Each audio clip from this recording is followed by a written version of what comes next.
Adjusting your plate size is one of the easiest ways to be more mindful of your portion sizes. Studies have shown that when we are given larger plates, we automatically put more on our plate and eat more than if we are given smaller plates without even realizing it. So you can kind of hack this reality by trying to use smaller plates.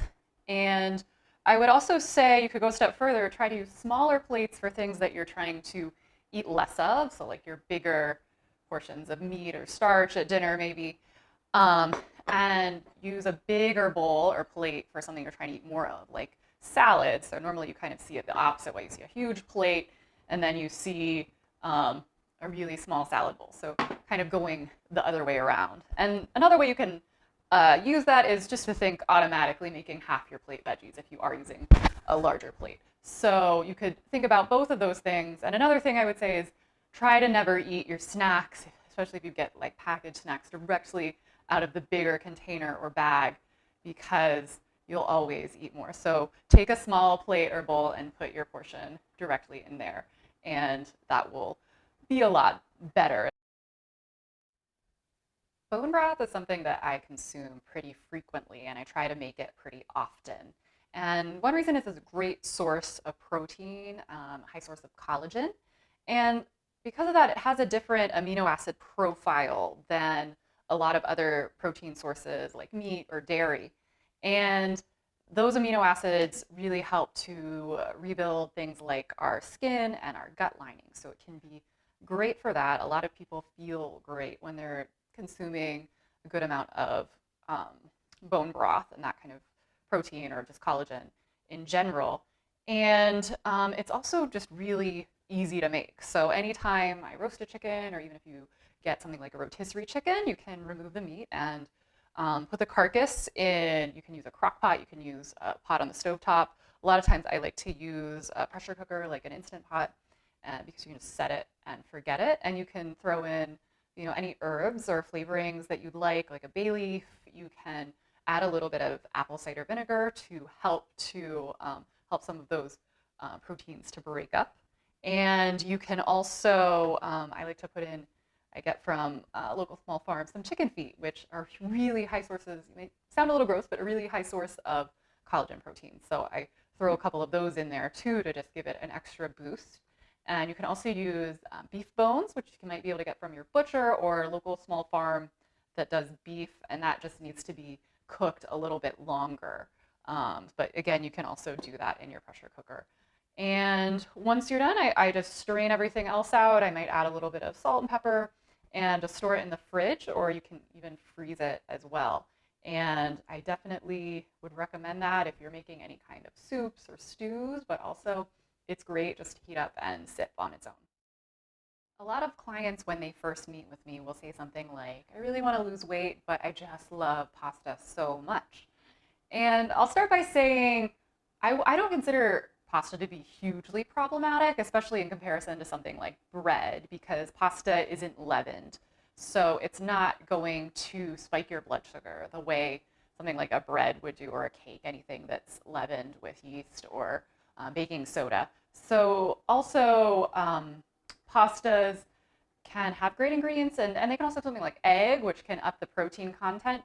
But I think pasta is pretty easy to up level as well, especially if we're just talking your regular cheap kind of store bought white pasta.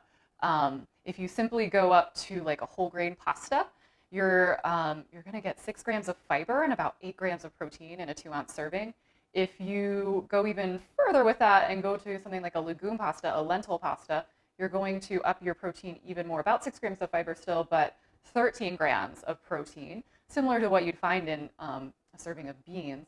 And additionally, that's going to be gluten-free if that's something you're trying to avoid. Now, both of those, still like regular pasta, are still going to have 30 plus grams of carbohydrates, even though some of that is kind of ameliorated by the fact that it's got a lot of fiber. So if you're really watching calories and carbohydrates, you may also want to consider something like spiralized zucchini, which works really great in a lot of Italian dishes, or something like shirataki noodles, which I think these have, 4 grams of carbohydrate and 3 grams of fiber. And these, be a little cautious with these. So when you first get them out of the bag, they're gonna be a little smelly and you wanna rinse them really well. But I find they work great in like soups and Asian dishes. So these are just some examples of ways to up-level your pasta and make it a little more nutritious. When cooking meat, a lot of us see grill marks or charring or a nice browned sear as a sign of great flavor. But unfortunately, these are also indicators of oxidative damage and of the presence of certain potentially carcinogenic compounds like polycyclic aromatic hydrocarbons or heterocyclic amines or HCAs. So we can actually decrease these compounds, research has shown, by using certain marinades. And some of the most effective ingredients that you can use in marinades to limit the production of these compounds are things like citrus, vinegars. You can use yogurt, and even actually, especially things like wine and beer have really been shown to really suppress the production of those kind of potentially dangerous compounds in your meat. So I would definitely recommend looking for some recipes that contain some of these things, trying marinades maybe next time you're grilling something, or if you really want to, just use a simple rub or something like that, try slower and lower techniques like cooking something in a crock pot or something like that, where the meat is getting broken down slowly over time. So marinades give you great flavor, but they also potentially have a protective effect. In the video I do on salad dressings, I talk about one of the main benefits being that you're getting a lot healthier fat than you would getting something on the store shelf if you're making your own with good quality oils. And I want to emphasize that it's actually great to try to up-level the quality of your oils across the board in your whole diet. So in the standard American diet that we have, it's very highly skewed toward omega-6 fats versus omega-3 fats. So especially if you're eating any kind of packaged foods, breads, muffins, fast food, frozen food, just almost anything you can imagine contains a lot of these industrial seed oils. So like soy, canola oil, those kind of things. In addition, both omega-6 and omega-3 fats are polyunsaturated fats, so they're pretty prone to oxidation. So especially when you're stripping them a lot of their antioxidants and exposing them to high heat and other substances to extract the oils, you're really often left with an oxidized or damaged fat, which can be pretty inflammatory.